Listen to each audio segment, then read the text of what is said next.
turagushimiye izina ryawe nihabwe icyubahiro. Data wera mwemana igira neza cyatuzanye databuja no kumva ijambo ryawe. Databuja ndagusabye ngo ubwo umukozi wawe agiye kurira igicaniro, ndagusabye ngo umusige abateranye databuja dusige kuri ayo mavuta mu izina rya Yesu Kristo. Ngo mwemana icyo twirukanye n'umwanzi Satani tumwirukanye mu izina rya Yesu Kristo. Emera uze uvugane n'imitima yacu tugusabye mu izina rya Yesu Kristo. Amen. Wakiri igikoresho cy'Uwiteka. Napokea chombo cha Bwana Mungu pamoja na Roho Mtakatifu.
Tubaramukije mu izina rya Yesu Kristo.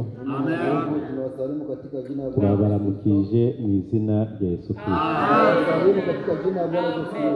Twishimiye kongera kubona. Tunafurahi kuona tena. Mungu ajahagarana akavuga ati ndabaramukije. Wakati tunasimama hapa nasema na wasalimu, mkwe na itika tiabe. Amen. Cyumweru ni kinini. Kabisa juma yote ni kuko mudaherukanye mukabona namaza masiku tena mnaonana kwa tubonanye. Hatufurahi ndugu kwa tunaona tena. Mushi wacu duherukana kera ariko Imana yagira tubonanisha kwa zamani lakini yabikoze habwe cyubahiro. Yote ndio hayo apewe sifa. Ni iby'agaciro gakomeye, ni bya damani kabisa ya nguvu. Bona mwene so, kona ndugu mwene so, ndugu yako muvukana ule mnazaliwa pamoja.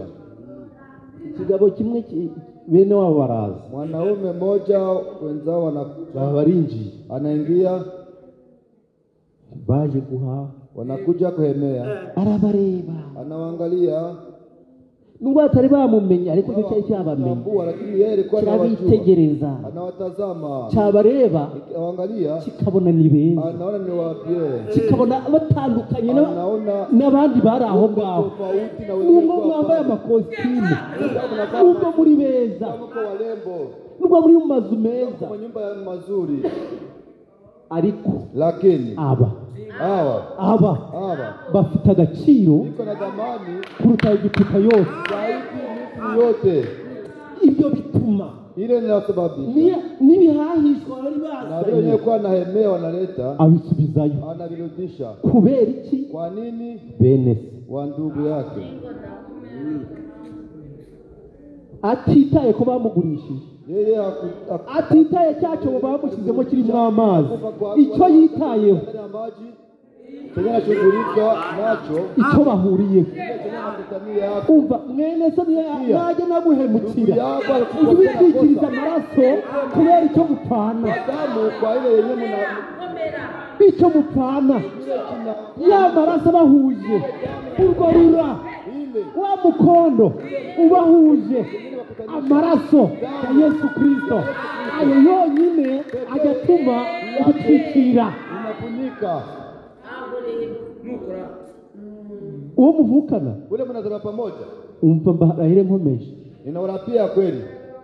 nubona wanganye n'uwo muvukana Ukiona unagombana mwenyewe kama uzamenye ngo pamoja. uretse urupfu rwonyine Kama ila ni kifo tu.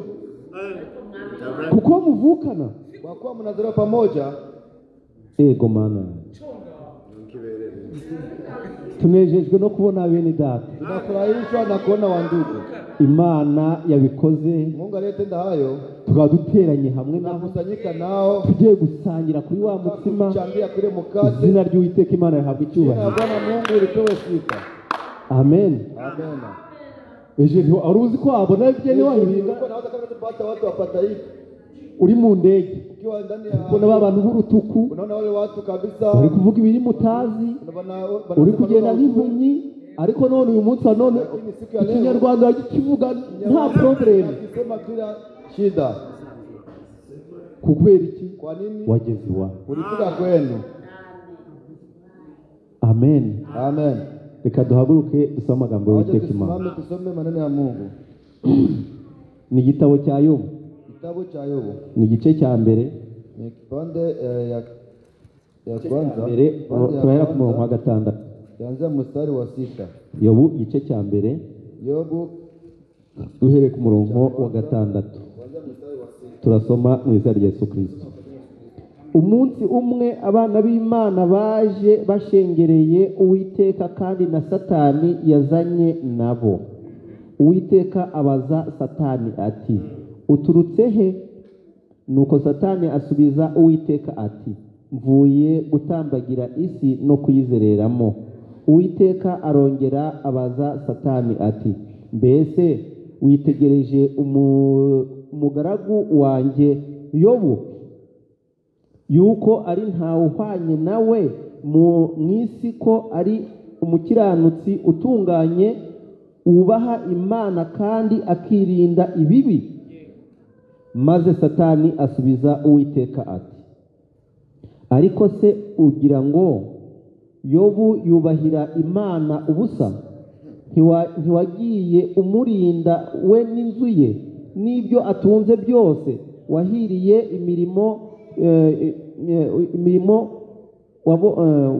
wahiriye umurimo w'amaboko ye n'amatungo ye aragwiriye mu gihugu. Ariko rambura ukuboko kwawe ukore ku byo atunze byose, nawe azakwihakana ariko ari imbere yawe. Uwiteka asubiza Satani ati dore ibyo atunze byose biri mu kuboko kwawe, keretse we ubwe we kumuramburiraho ukuboko kwawe. Nuko Satani aherako ava imbere y'Uwiteka. Amen. Turasenga. tutaomba. Uwiteka Mana ishobora byose, turagushimye turaguhimbaje kubw'uyu mugoroba uduhaye kubw'ubuntu bwawe. Izina ryawe rihabwa icyubahiro. Ni kubw'imbabazi zawe tubonetse mu bikari byawe. Uwiteka tumaze iminsi iwacu imuhira Nyagasani, kandi waravuze ati iyo turi iwacu tuba turi kure yo gushaka kwawe, kandi tuba turi mu rubuga rw'intambara. Turakwinginze kugira ngo abaje barakomerekejwe n'umwanzi twese Nyagasani utwomoza amaraso yawe. Utwemerere Data ubwo tugeze imbere yawe, udukure mu kirere cy'umubiri tujyaye mu kirere cy'umwuka. Porogaramu zose zibukorerwa aha ngaha ziyoborwe nawe, kuko wavuze ati uvuga n'abumva bose basangire, nugendera abandi natwe ntudusige. Uwiteka ntaba ari twe, ahubwo izina ryawe ariyo rihabwa icyubahiro. Uze wibere ku murimo nk'uko usanzwe ubigenza, mu izina rya Yesu Kristo. Tubasha kwicara. Dushimiye Uwiteka Imana uduhaye umugoroba, Bwana Mungu atupatia jioni mu izina ry'umwami wacu Yesu katika Kristo. jina la mfalme wetu Yesu Kristo. mu gitabo cyabanje batubwiye bati nimushimire Uwiteka Imana yuko ari mwiza kuko imbabazi ze zihoraho iteka ryose. Mushimire ikora ibitangaza kuko imbabazi zayo zihoraho iteka ryose. Natwe icyo dushimira Uwiteka Imana kuba yaraturinze twatongeye kuboneka uyu munsi wa none kubw'imbabazi ze zihoraho iteka ryose. Ni kubw'imbabazi ze, ni kubw'ubuntu bwe, nta buhanga twashizeho, si nuko turi beza kuruta abandi, si nuko twakiranutse, kuko yirinda abakiranutse ntabwo tuba turiho, yirinda abeza ntabwo tuba duhari, yirinda abafite ubutunzi ntabwo tuba duhari, ariko kubw'imbabazi ze ntarobanura ku butoni. Amen. Imana yacu habwe icyubahiro mu izina Yesu Kristo. Tuyugana ku ijambo rito rikuvuga riti nawe ubuhamya bwawe burakenewe. Na wewe ushuhuda yako inahitajika. Nawe ubuhamya bwawe Ushuhuda wako burakenewe. inahitajika. Byumve neza. Sikia kwa makini. Igihe cyose abantu bateranye, Siku yote watu Satani nawe ntajya abura. Satani naye hakose. Abana b'Imana bateranye, Mtoto wa Mungu yakusanyika. Satani nawe aterana nabo, nawe araza, naye anakuja. nawe araterana. Imana ibona Satani iramubaza iti, Satani uvuye he? Uvuye mu isi, Natoka ulimwengu. uvuye no kuyizereramo. Wabonye umukiranutsi wanjye Yobu, Unaona kabisa mwenye haki. wamwitegereje, wamurebye, wamubonye neza yuko ari umukiranutsi ukunda Imana anayemcha Mungu. kandi wirinda n'ibibi. Tena anayezuia Ese mabaya. wamubonye? Ulimuangalia. Mumbabarire mwumve aya magambo. Mnisamee msikie hii maneno. Yobu Yobu aho yari yibereye pale alikuwa ntabwo yari azi ko Imana imuganira, kama Mungu atamuombea. ntabwo yari abizi. Ibyo ukora byose Uwiteka Imana arabyitegereza.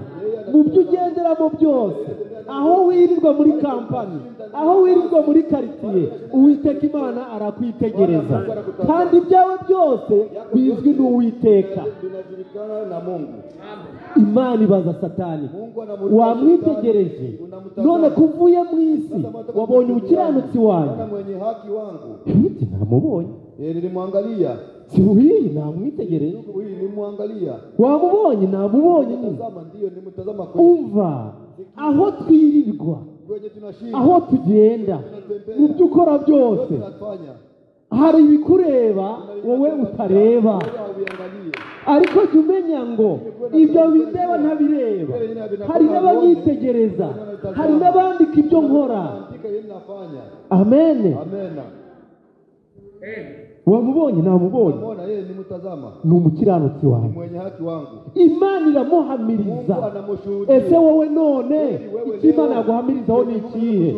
Ese Imana ibajije iti, ese Obedi, ese ubuhamya bwe ni ubuhe?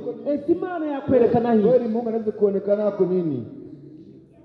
Icyo Imana yaguhamirizaho ni ikihe? Mungu anaweza kushuhudia yako ni nini? Ese icyo Imana yakwerekana, yavuga ati ese kumbuka, Kumbuka. ese icyo tumwibukiraho ni iki? Ese wabonye kumbuka? Mbona yeye kumbuka? Ese icyo bambonaho ni igiki? Ese ni imivugire yanjye, ni imyitwarire yanjye? Ese imyitwarire yanjye igaragaza Imana? Inaonyesha Mungu. Imyifatire yawe Jikamata kwako. n'imyitwarire yawe byose biragaragara. Yote vinaonekana. Imana ibwira Satani iti, wamubonye? Anamwambia Ibilisi, anasema unaona? Ndio nilimwangalia. Namubonye. Ndio nilimtazama. Wabonye ko ari umukiranutsi? Kama ni mwenye haki. Wamurinze se, Mbona ni mchunga? wamuhaye abana, wamuhaye ubutunzi, umuha byose, yabuzwa n'iki kukwita? Anaweza kupa nini kukushughulikia?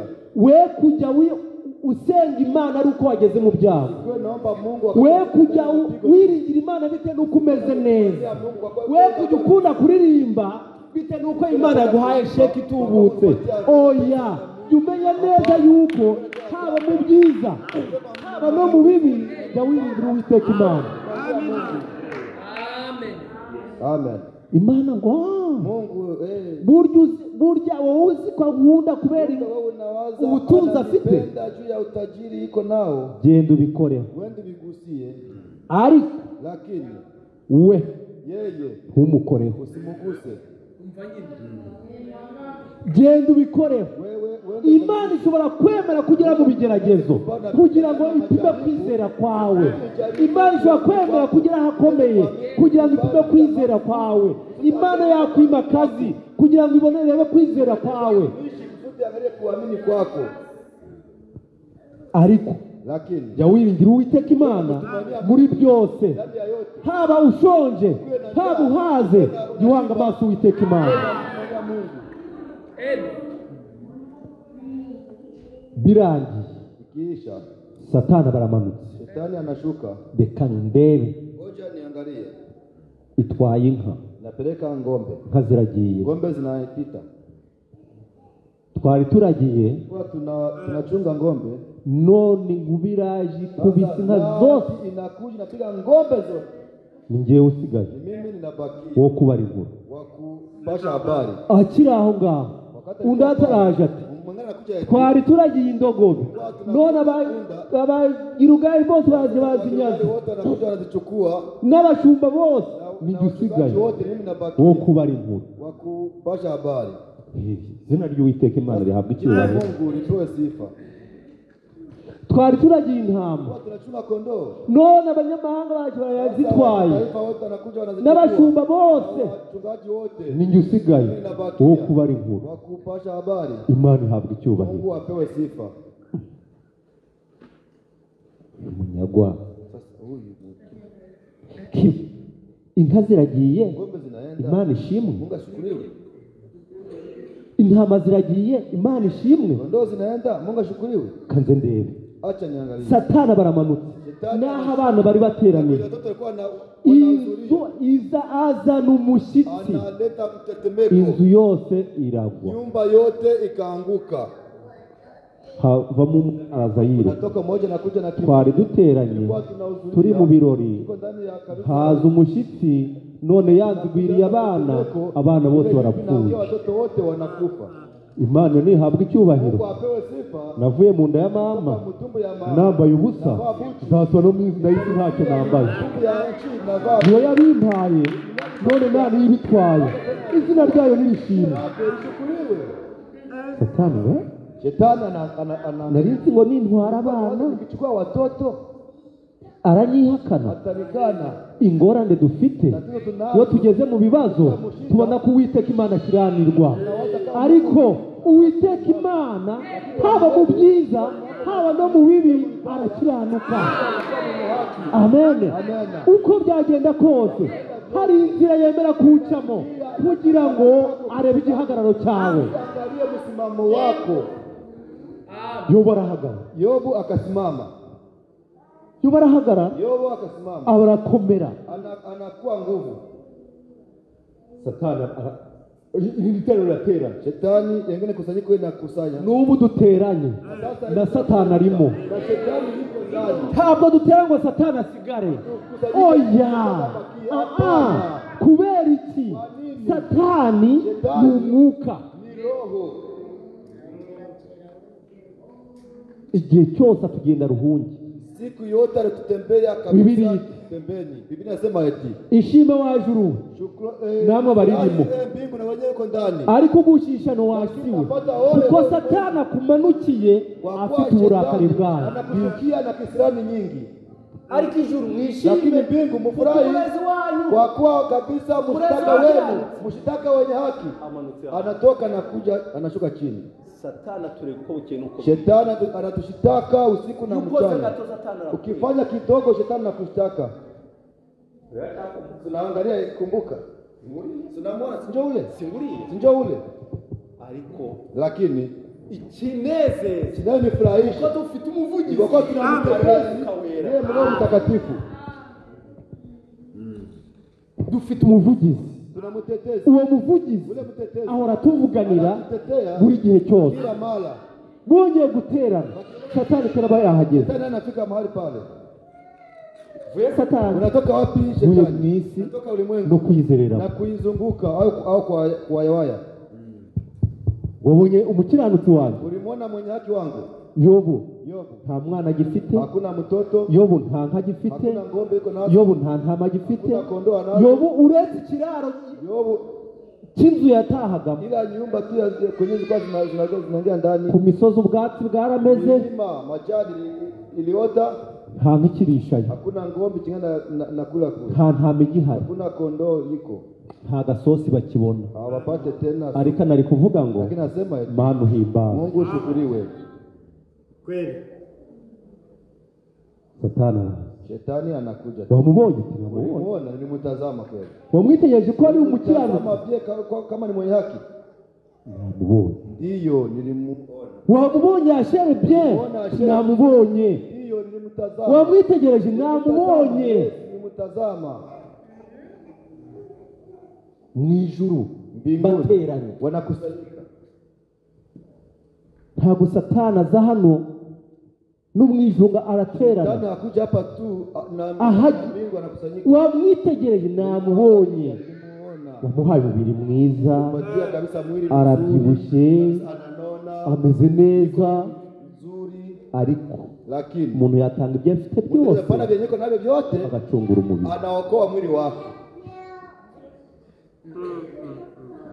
Nicyo gituma nkubwira ngo Kwa sababu nakwambia Satani shetani yagutega imitego, anaweza kutega mitego. Imana ikemera Mungu ko anakubali uyigeramo, ariko igira ngo irebe igihagararo cyawe. kusudi angalie msimamo wako.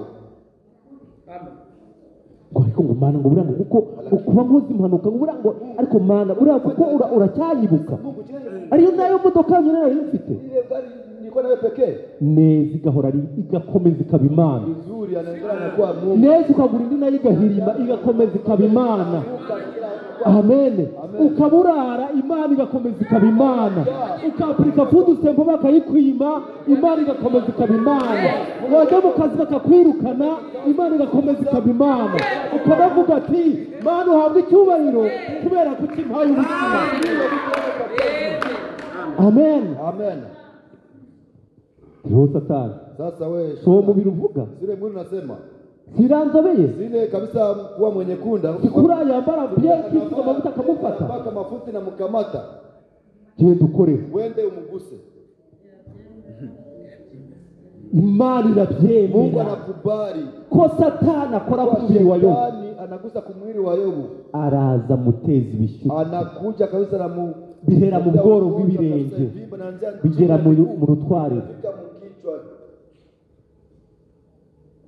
Umva ibishyute kabisa, igishyute kiryana kuruta ikibyimbye. kivimba kina kuwa na uchungu zaidi ya kivimba, kiryana kuruta ikibyimbye.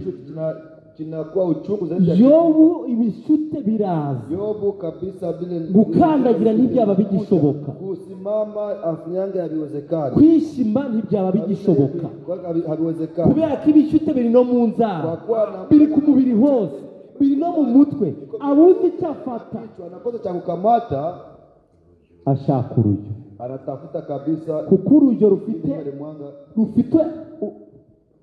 kirahanda, inakuwa kinamsaidia akayishimisha kuko nta nzara gifite. kwa kujisaidia juu hana makucha.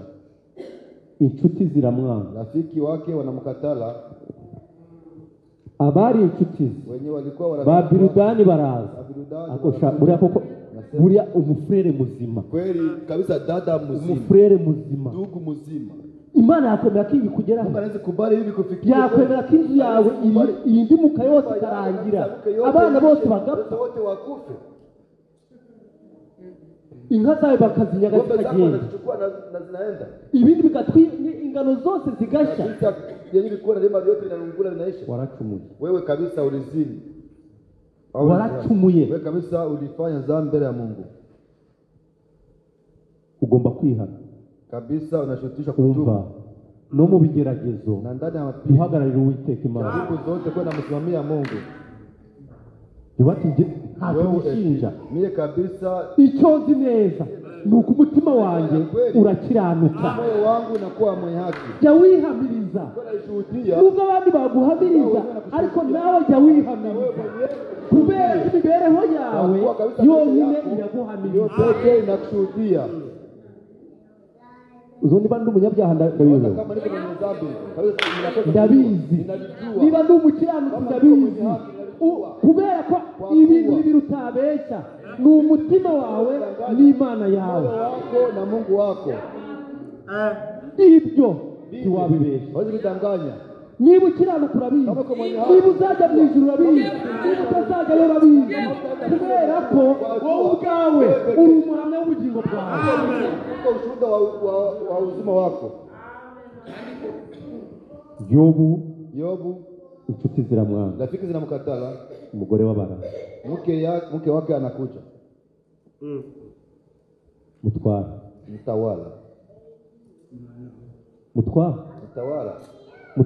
Mtawala. iyo umugore yagusuzuguye, Wakati mke anakuzalau, akwita umutwa, anakuita mpumbavu, kugira ngo ari kukuba. unaweza kama nakutii. Kubera iki wamaze gusuzugurika? Ulishazalauliwa. Mutwa Au Mumbuti. umva nkubwira, Sikia ni kwa burya ikigaragara cyo waracumuye, ihakana Imana wewe wipfuye. kana Mungu na ushikufie. Nta bantu bakidusura, Kwanza hakuna watu kubera wanatembea inzira nuka, kwa kuwa nyumba kabisa inanusa. ibyo bisebe byawe bisigaye byaramaze kuzana inyo. Vyako vinaleta kabisa vidudu. Reba ukuntu mu nzu hose isazi ziratuma. Ninde wakwinjira muri iyi nzu? Tafadhali, aho kugira ngo tubeho muri ubu buzima tukimanuke, wewe kabisa tukana Mungu ushikufie. baramwitegereza, Yobu anamtazama. ntabwo yavuze ngo uri ikigori, Hakusema wiko mpumbavu. yanavuze ati wa mugore ntugira ubwenge. Wewe mke hauna akili. Dada, Wewe dada, uvuze unasema umwe kama mmoja wo mu bagore wa wake b'abapfapfa. wapumbavu. Ntabwo mubwiye ngo uvuze uri umupfapfa, oya. Hapana. Ntabwo namubwiye ati uvuze nk'abagore b'abapfapfa, uvuze nk'umwe Unaongea kama mmoja wo mu bagore wake b'abapfapfa. wapumbavu. Muri ibyo bigeragezo byose Ile byo guhagarara zote kigabo, Yobu anasimama imara. umubiri umuvuyeho Mwili unamwishia, akomeje guhagarara, anaendelea inshuti kusimama. zimuvuyeho akomeje igihagararo, n'umugore aramwanze akomeje igihagararo. Kubera iki? Kuko yari azi yuko byose bitangwa n'Uwiteka. Vinafuata na Mungu. Ariko se ngo buriya ngo umuntu ngo uburwayi ngo ni Imana igibuzana? Kweli ugonjwa ni Mungu Satani. anabuleta. Ni shetani. Satani uteza uburwayi, ariko Imana ikemera Yeye kubikugira. analeta ugonjwa lakini na Mungu anakubali likufikie. Wajya mu kazi bakakwirukana, Ukienda ndani ya kazi wanakufukuza. atari uko utazi gukora, Haujui kutumika. ariko Imana igira ngo igerageze Kusudi ajaribu igihagararo cyawe. msimamo wako. Birangiye, Ikiisha Yobu aricaye, Yobu anaikala ariko mu ijuru banari kumuhamiriza. ndani ya mbingu wanamshukuru. Nubwo umubiri wamushyizeho, ariko mu ijuru banari kumuhamiriza. Ndani ya mbingu wanamshukuru. Nubwo ibiheri byabaye byinshi, ariko ijuru ryo riri kuvuga riti dufite umukiranutsi, Iko na mwenye haki. dufite ambasaderi mu isi uduhagarariye neza. Tusimamia vizuri. Yobu finara vati, Yobu kwa mwisho anasema, ariko njye ubwanjye lakini mimi binafsi nzi ko umucunguzi wanjye ariho, najua kama mkombozi kandi amaherezo na tena kwa mwisho azagaragara mu isi. Naho uruhu rwanjye nirumara no kubora, yangu itaoza. nzareba Imana mfite umubiri, Nitaangalia Mungu nzayireba ubwanjye, amaso yanjye azayitegereza, kandi saa yundi umutima wanjye umazwa n'urukumbuzi rw'iki? Uburwayi butugeraho, ibibazo bikatugeraho kugira ngo dukumbure iwacu, ibigeragezo bitugeraho kugira ngo dukumbure iwacu. Yabyumve neza. Sikiza kwa makini. abisirayeli Waisraeli batarakubitwa, bila kupigwa, abisirayeli batarahura n'uburetwa bukomeye, ikiboko kitariyongera, ntabwo bigeze bataka. hawakukumbuka Mungu. Ubwo baratatse. Unawaza kama waliomboleza? Nta n'umwe wigeze arira. Hakuna hata mmoja alilia. Bakiri gusoroma tungurusumu nziza, Na chuma bari kurya ibirayi byiza, wakikula kabisa, bakibona Yosefu ari wakiangalia hariya, Yosefu pale, nta probleme. hakuna shida. Dufite Yosefu, Yuko na Yosefu aratubereye ibwami kabisa, yeye anakuwa ndani ya ufalme juu ya sisi. Imana Mungu irabyitegereza. analitazama. Hawa Ntabwo bazakumbura iwabo. hawatakuwa na shauku ya kwao. Isi mu gihe iryoshye, Ulimwengu wakati kwa abantu ntabwo utamu, bajya bakumbura no gusenga. watu hawakuwa na shauku ya kuja kuomba. Abantu baramutse neza, Watu wenyewe no gusenga bijya bigorana. waliamka vizuri na kuomba hawakumbuki. Imana yavuga ati reka nkwereke. Anasema acha nikuoneshe. Yamanze imiga cya Yosefu Kakamata Yusufu biramuniza. Toka wewe. Anatoka. Bugiye ni weho gitera. Ni wewe unaacha. Imana imukuye mu nzira. Mungu anamtoa ndani ya njia. Haba havutse umwami utazi. Kunazaliwa mfalme Yosefu. ajue Yosefu. Yosefu yagiye n'umwami umuzi yagiye, bose Imana ibakuyeho. Imana igitera ikibazo kugira ngo ibone igisubizo kindi. Tafute kabisa jibu ya kingine.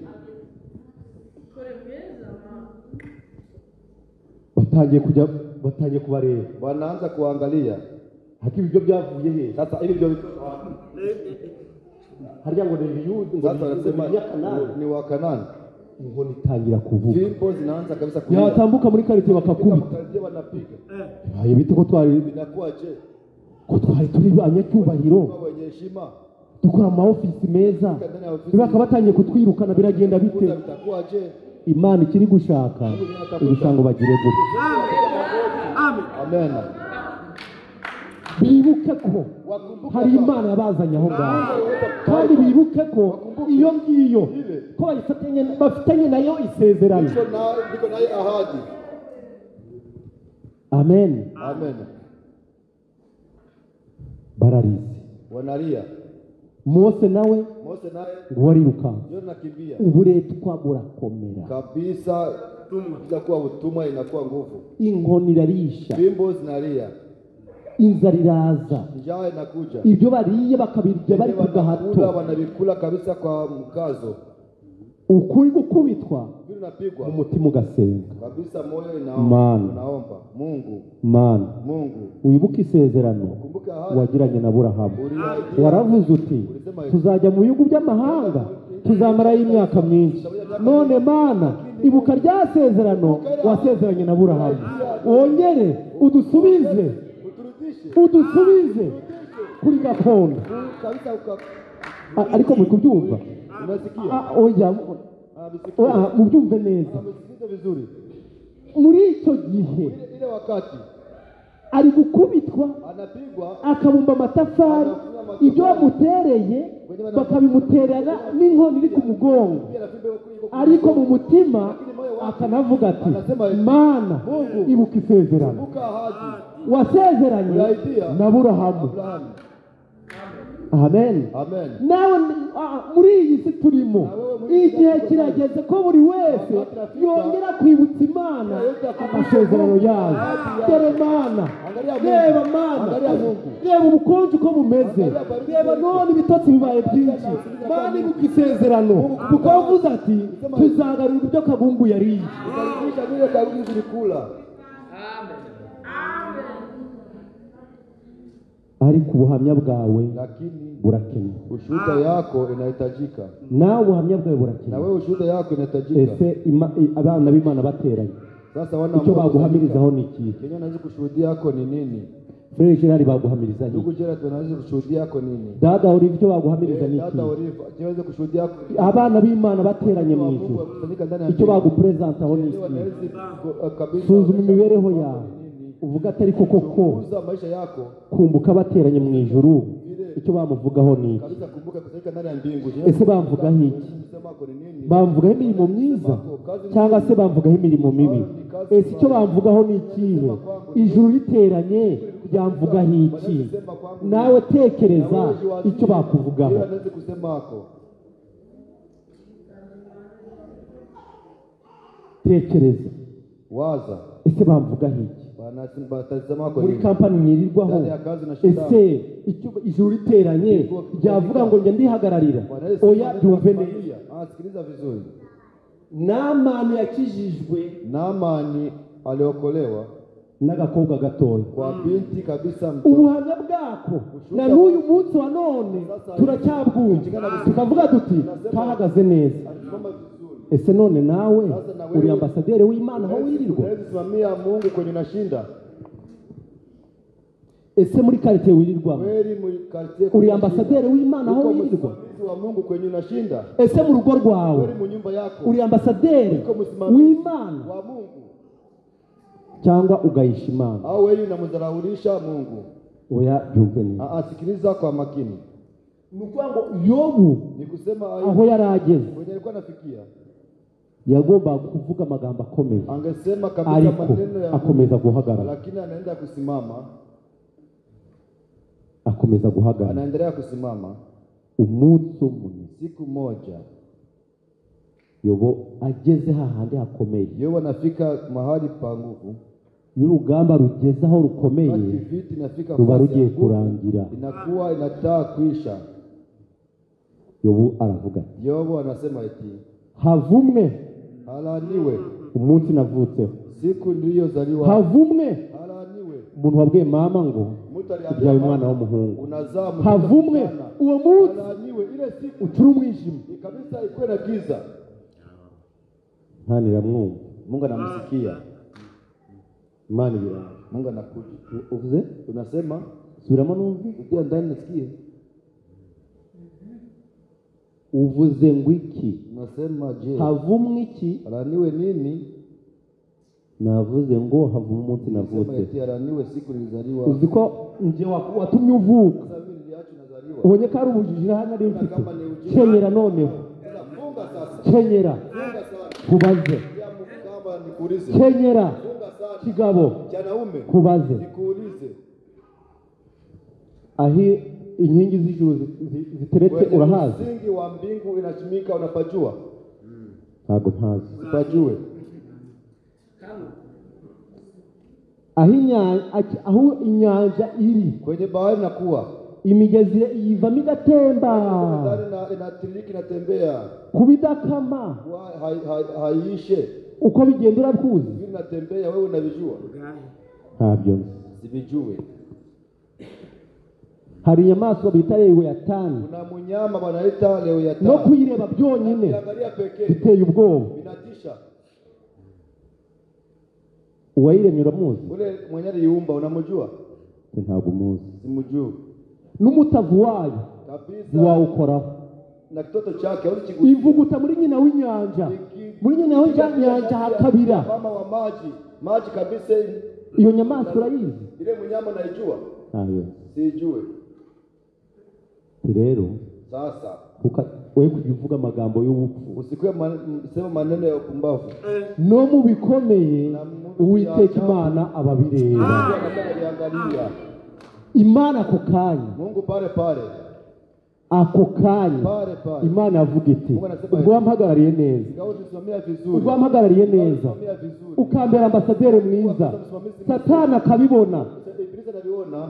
nubwo naguteje ibyago Nilaacha kabisa wapigo zinakuwa kwako. abana bawe Lakini watoto wako baragarutse watarudia. uko ari 10 Vile viko 10. kandi buri mwana Tena kila mtoto uramwita izina rye mwite jina lake. hari aho imana ari yababitse Na kwenye Mungu alikuwa anawaweka. hari aho imana ari yababitse Alikuwa anawaweka. amen Amen. zirema Yeye anaumba. imana yari yababitse ahantu Alikuwa anawaweka fasi. inka izibika ahantu indogobe izibika ahantu Weka mahali. imirimo yose iri muri Kentucky ni iy'Imana n'amadolari atuyemo ni ay'Imana imana yabishatse byose birashoboka Kupenda vyote vinawezekana. ngo ni ikinga ntihagire Yeye ukingura anayefunga yakingura ntihagire ukinga akifungua hakuna kufunga. wakwapirika ukabona none hano baguhamagaye na hano baguhamagaye ugatangira itakora kahera ko kabaye kenshi iyo yakinguye ntawukinga icyangombwa jya wiringira Uwiteka Imana kandi uyubahishe nayo izakubaha. Amen. Amen. Yobu ahagarariye Imana. Yobu anamsimamia Mungu. Oya yumve neza. Anasikiliza vizuri. Ubuhamya bwa Tabita Ushuhuda wa nibwo Tabita bwatumye azuka. acha yeye anafufuka. Ya jenda yaboha Ile mangu alikuwa na nikoroshi anatengeneza akabiboha na koroshi anavifunga. igitora kazana igitepe rubanda Analeta katepe kwa cyo igitepe kamata ducyambara ni igipira ndakora ducyambara nubwo kitameze nta problem numvise mpisemo kukiguha sikia na kaza kujipatia mbambara nkomeje sikia ni warapie kabisa kweli mbarahiye nkomeje na warapia kabisa umuntu nafata akantu kakaguhereza utakamata kitu anachokupatia uzagaha agaciro ukipatie dhamani nakaguha nk'impano uzakubaha kama zawadi na ubitii kurangarira kino gishaka ndabona kuko aritegereje abona ko nariko kukigurira kampani nge ntago mbembwa sheke niba utagiha agaciro amadolari 5 yakiguze kandi agahitamo kukiguhereza ibyo yadodeshaga ikoroshi bimwe akabiha abagore b'abapfakazi ibindi akabiha abafurere byose bakabifata ababyaye nka Oliva ufite n'umukobwa rwe akabazanye urukanzu rubodoshize munuze ati wambaye iyo gikobwa ati Imana iguha umugisha akigendera mu gitondo Imana tikaze nkwereke Imana ibiraje iginize Tabita imaze kumuniga akisha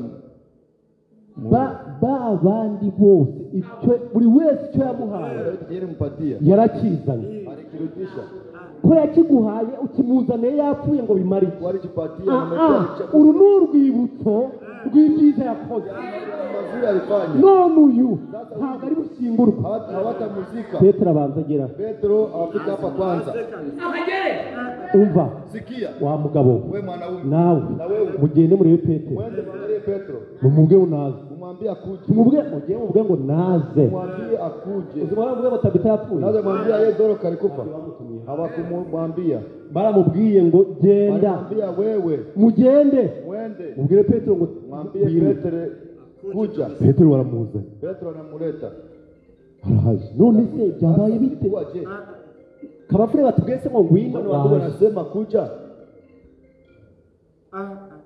telefone akajya tuyombera kabisa na simu zinaleta fujo Petero baraje Petro anakuja abageze ku bafure anafika kwa ndugu ahageze akifika habaye iki ilikuwa je cyo tuguhamagara nyine Tabita yapfuye yete tunakuita kabisa none alifariki nyine igituma tugutumyeho Doruka yapfuye mako kabisa Doruka alishakufa asanga ibitepe n'ibitepe anakutana mambo na mambo kabisa none si ibi byose mwamurunzeho niwe wabidoze arabiduhereza none uyu munsi ntabwo dushaka ko ashyingurwa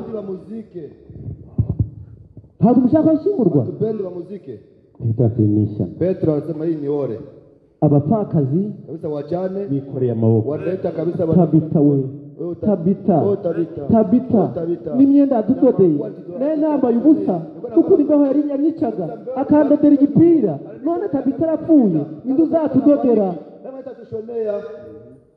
bose barizwa na Tabita bote banaomboleza ese none wowe upfuye ese icyo bakuvugaho ni iki ese kumbuka none agiye icyo bamuvugaho ni iki itekerezeho nanjye nitekerezeho ese none tugiye iyo ubuhamya bwacu bwaduherekeza ni ubuhe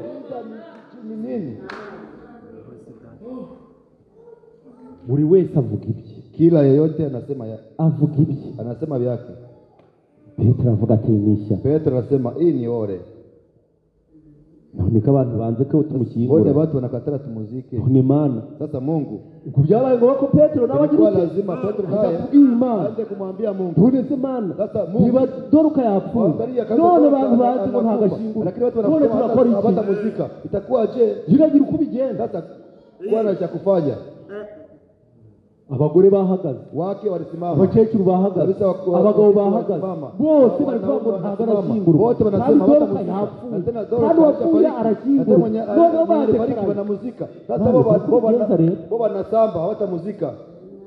Imana nayo mu ijuru rero kubyo ubwo badekaraye Nasema ingawa wanasamba icyo cyaje kibagarurira nta muntu ubundi nitamrudisha. kandi badekaraye icyo muzahambira mu isi no mu ijuru kizahambirwa icyo muzahambura no mu ijuru kiragihambiwe kubera iki Doruka reketse gushyingurwa arazigaruwe Wanamkataa kumuzika, kubera ubuhamya bwe wanamrudisha juu ya ushuhuda wake. none wowe Sasa wewe, none njyewe sasa mimi, wowe mushiki wewe wanjye dada, nawe mwene data wewe ndugu, ubuhamya bwawe ni ubuhe ushuhuda none wako ipi? ese wapfa none Ukifariki cyangwa leo ugapfa ejo au unafariki ese kesho, napfa none Ese cyangwa nifariki ngapfa leo, ejo au nafariki ese kesho. ubuhamya bwamperekeza Unaweza ni nisindikiza. ubuhe Je, icyo bamvugaho ni Yewe kimeze sema gite kwangu kiko je? suzuma imibereho yawe Chunguza maisha yako. ni igihe buri wese agomba kwisuzuma Ni wakati kila yote anaweza kuko igihe akajichunguza. turimo Kwa kuwa icyatumye wakati abisirayeli tunayo, bapfukamye baratakamba acha wazee wanapiga Kwani magoti na kuibuka kuomboleza, Imana ilikuwa ni kukumbusha ibyo Mungu yabasezeranije. uyu aliyewaahidia. munsi wa none Siku ya leo umuntu arasiba amateraniro mtu anakosa akumva nta kukusanyika, rubanza anasikia hakuna akumva nta problem, anasikia probleme hakuna shida, atagiye no muri kampani akwenda ndani ya kazi anafanya vyake, ngorane hakuna shida. umuntu akabeshya Mtu anadanganya, akumva nta probleme anasikia hana shida. ni ukubera iki Kwa nini? kagungu Kabisa n'ubuzukira kile kadudu bwarabiriye na vile vidudu bulishabikula, ariko kera lakini zamani kera ni ukuba gusa utabonetse ku ite wakerewe gusa wakerewe gusa wumvaga bigucira urubanza kuchelewa tu vinakupatia kusikia hukumu kwako, ariko none lakini leo ibyo byose kubera iki yote kwa bidushyira nini vinafika kwako? harakenewe kugira ngo Unahitajika. twibutse Imana amasezerano Kusudi ukumbushe Mungu ahadi. nicyo gikenewe none Kile ndicho kinahitajika icyo leo, Imana idushaka kile ndicho Mungu anatafuta kwetu. ariko se none Lakini sasa ubuhamya bwawe ni ubu ushuhuda wako, yoba arahagarara Yoba anasimama kugeza ubwo Imana imugaruriye byose kufika wakati Mungu amrudishia vyote, ibyo byose biragaruka vyote vinarudia. yoba arongera aradamarara Ayobo anaongeza Yoba karusi, arabona anasimama, ubutunzi bwe. anaona utajiri wake. kugeza ubwo abari inshuti ze bamukobe Wakati wale walikuwa warafiki wake zihaki walimuzihaki, Imana irababwira Mungu anawaambia eti mugende muende yobu abasengere Yobu awaombee, abakureho umuvumo awatosheko laana ubariho wenye kwa juu yenu. Imana Mungu ishobora kwemera anaweza ko unyura mu kubali, bigeragezo napita kugira ngo ndani ya jaribu, irebe igihagararo kusudi cyawe. aangalie msimamo. Imana ishobora kwemera Mungu anaweza kubali kugera no muri bya bindi Unapita na mwingine, ukagera mu ntambara unapiga kugira ngo unapita irebe ndani ya kwizera vita, kwawe usiangalie ariko msimamo aho uri hose lakini mahali haba mu byiza haba no mu bibi uba ambasaderi w'Uwiteka akiwa Imana. msimamizi wa Mungu. Oya yumve neza. Asikilize vizuri. Shadraka, Meshaki na Abedenego Shadraka, Meshaki, Abedenego ni ukuramya umwami, ni kabisa kupiga magoti, kuramya igishushanyo cy'umwami kabisa ni kumuabudu kabisa ile sanamu ya mfalme. Shadraka yaratinye ntacyo ndi busenge. Shadraka anasema mimi sitakiabudu. Meshaki nanjye ntacyo ndi buramye. Na mimi sitamwabudu. Abedenego nawe yari Abedenego kwenye nanjye ko ntacyo ndi buramye. Sitamwabudu. Abana uzi ngo ni Shadraka, Meshaki na Abedenego bari mu gihugu cy'Egiputa bonyine. Harimo abayuda benshi, kulikuwa Wayahudi benshi, ariko amakondera avuze bose barubara, wote wanapiga magoti. Shadraka, Meshaki, Shadraka ahagaze hano, Shadraka anasema hapa na cya Abedenego nacyo ntabwo cyaramiye, kweli hakupiga na cya Meshaki naona na Meshaki Imana ihabwa icyubahiro. Mungu apewe sifa. Iyi sambure yonyine irabaye. Ubwo turi isambure y'abantu batatu. Imana ihabwa icyubahiro. Nari mfite ubwabona ingenge nyine ubwo turi batatu. Kumbe tuko watatu. Imana iri kumwe natwe. Nayo ni iya kane muri twe. Naye ni wa nne ndani yetu. baba barahagaze. Wanasimama. Umwami Mfalme nimwe mwabyitumye ni nyie kabisa mlijifanya kwa hivi. mwisobanure. Kabisa Nta na kimwe cyatuma Hakuna twakwisobanurira. sababu nizo acha tunazitetea mbele yako. Twarigishije Sisi tulifundishwa. ntitukagira izindi mana mu maso y'Uwiteka. Wengine Ntitukiremere igishushanyo kibaye. mabudu kaweza kisanamu cha Gisa n'ishusho iyo ari yo yose. Yaba iri mu ijuru, yaba yo hasi mu butaka, ntitukakikubita imbere, ntitukanagikorere. tusimutumikie. Kugira ngo njye narose ngo mbone umugabo mwiza muremure ngo wambaye ikanzu yera. Ume kabisa kuvaa. Ngo Satani ajya yambara iby'umukara. Unawaza kama ibilisi na shetani avara. Uneretswe disi ngo ndi kubona marayika. Umubonye he? Ulimpata wapi? Ngo nabonye na Yesu yambaye ikanzu ngo rirerire ry'umweru. Ntabwo Satani yambara iby'umukara. Ibilisi avara. Ibisheshagira nanone ibyinshi ibitujyana muri Gehinomu. Ya nini biko natoka?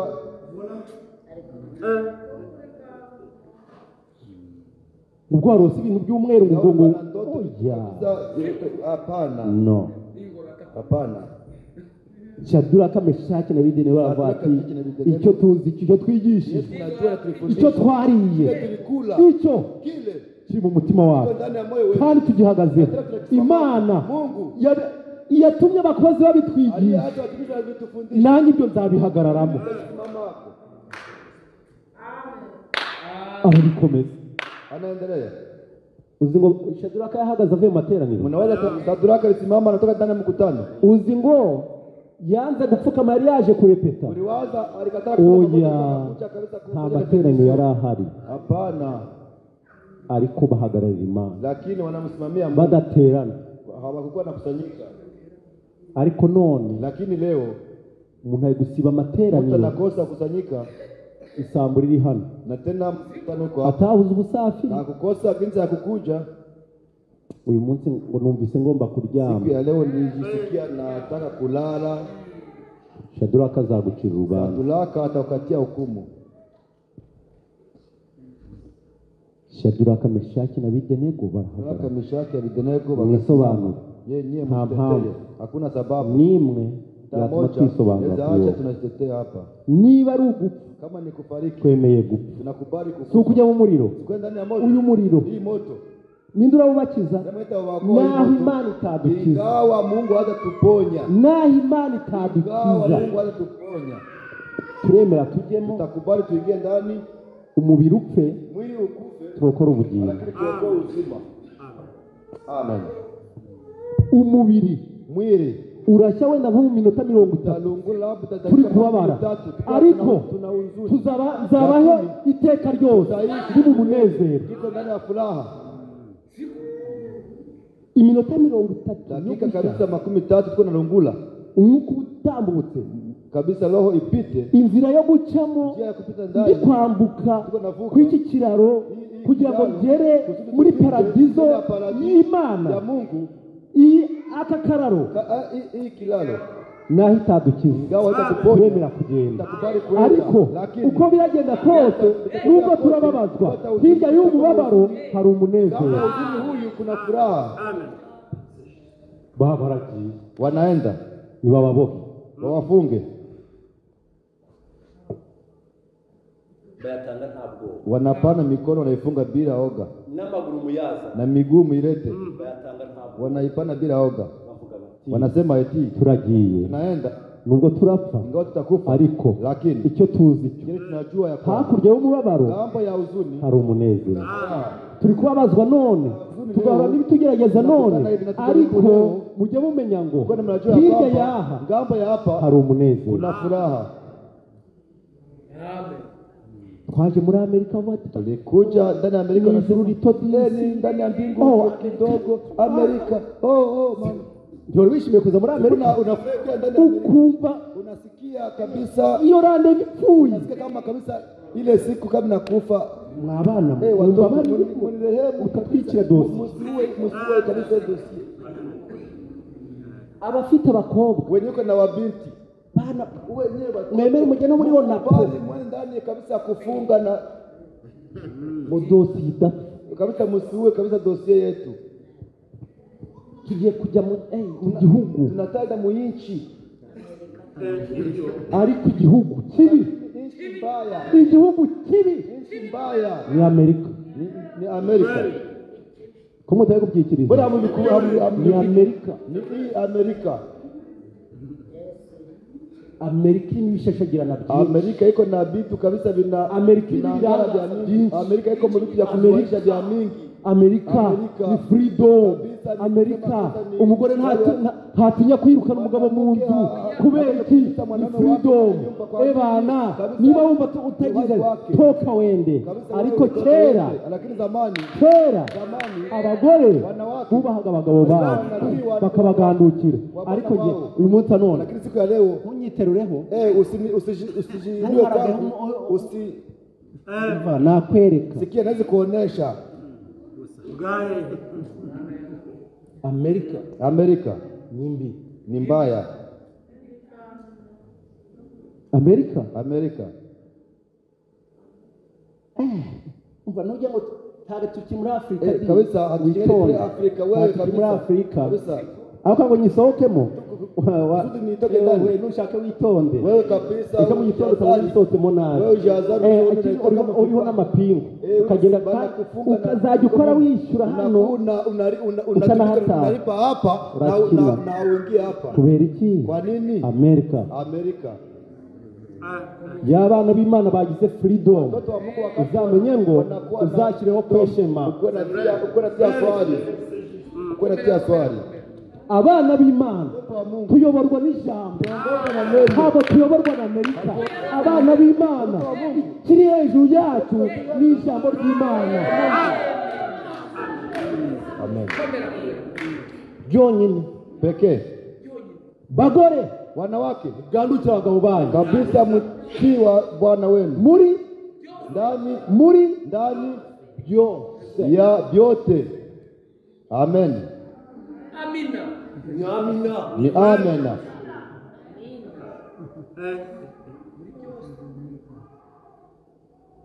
dada kukira byombo sere kwa nini vile vyomba kwa kuwa nawe hana mikono kutate mbona kupiga nuko wanarema guteka wewe sasa unakushika kupiga hakuna makuru takata sinjoi kabisa jiko ariko lakini abana b'Imana kwenye watoto wa Mungu wiko wanatii neno la Mungu ndani ya yote.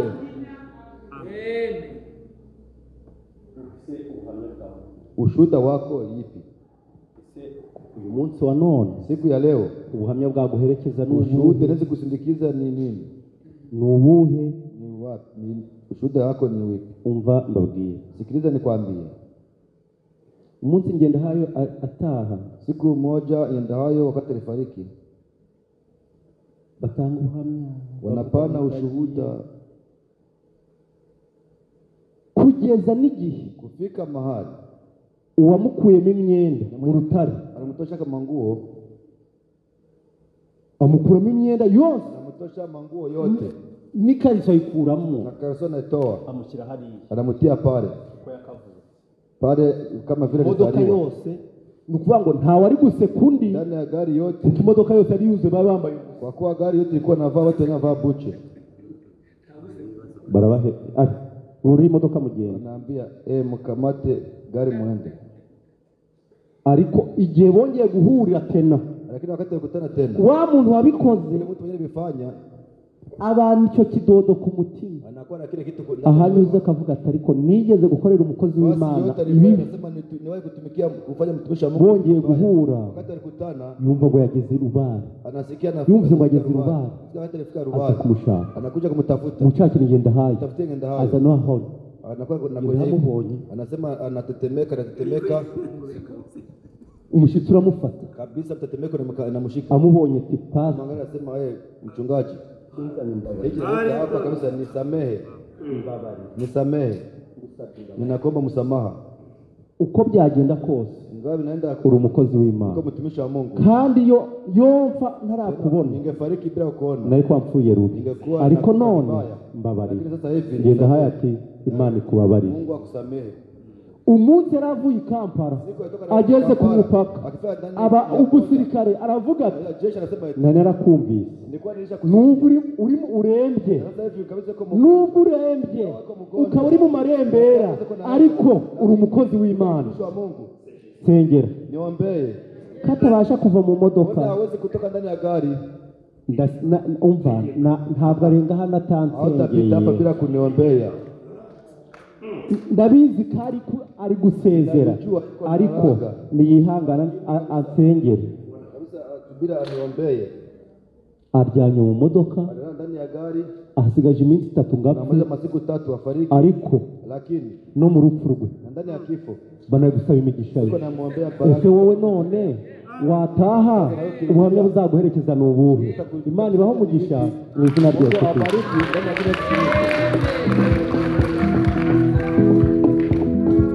Yesu imbaraga zizame dukeneye imbaraga zizame urashaka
Bwana